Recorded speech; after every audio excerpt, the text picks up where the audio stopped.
Buntis ka ba o nagpaplanong magbuntis? May mga bagay na akala mo okay lang pero pwedeng maka-apekto sa baby. Kaya importante na alam mo kung ano yung mga dapat mong iwasan kapag ikaw ay may planong magbuntis o buntis. Ako nga pala si Nurse Midwife Raquel with 31 years of experience. Una, iwasan ang alcohol.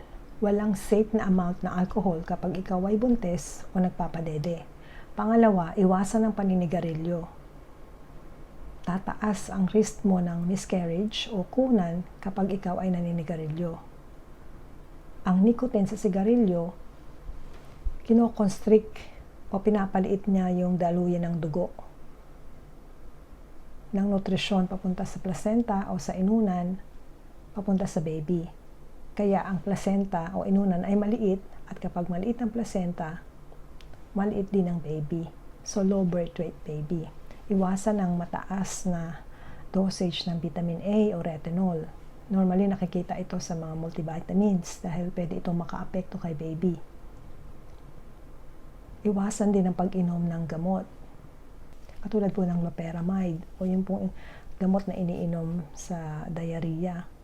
Ito po ay nakakasama na inumin sa first trimester. So bago po tayo uminom ng gamot o ng herbals, kailangan po kumonsulta po muna tayo sa doktor o sa pharmacist. Okay, pag-usapan naman po natin ang pagkain. So iwasan po ang caffeine. Pwede po yung 1 o 2 espresso o 3 instant coffee sa isang araw. Iwasan ang energy drink na may guarana. Ito ay isang herbal na high dose sa caffeine.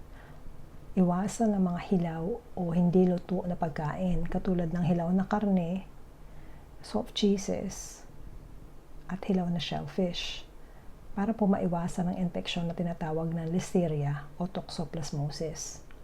Iwasan po ang pagkain ng atay at mga liver products na mataas sa retinol o sa vitamin A dahil makakaapekto rin po ito kay baby. Okay, sa mga activities naman, kailangang iwasan natin ang contact sports o any sports na maaari kang matumba o mabangga katulad ng horse riding at saka skiing. Iwasan din ang sobrang init dahil maapektuhan nito ang iyong temperatura katulad ng paggamit ng sauna, hot spring, hot yoga dahil maapektuhan nito ang temperatura mo. Iwasan ang pagbubuhat ng mabigat para hindi ma-strain ang iyong likod. At iwasan din na ma-expose ka sa mga chemicals katulad ng lumang pintura at lead. Paalala, sabihin sa doktor mo ang lahat ng mga gamot na iniinom mo. Gumamit ng seatbelt kapag ikaw ay nasa kotse. Ang belt ay nasa itaas at nasa ibaba ng tiyan. At kumonsulta sa doktor tungkol sa bakuna, katulad ng flu vaccination. Tandaan, hindi lahat ng pagbubuntis ay pare-pareho.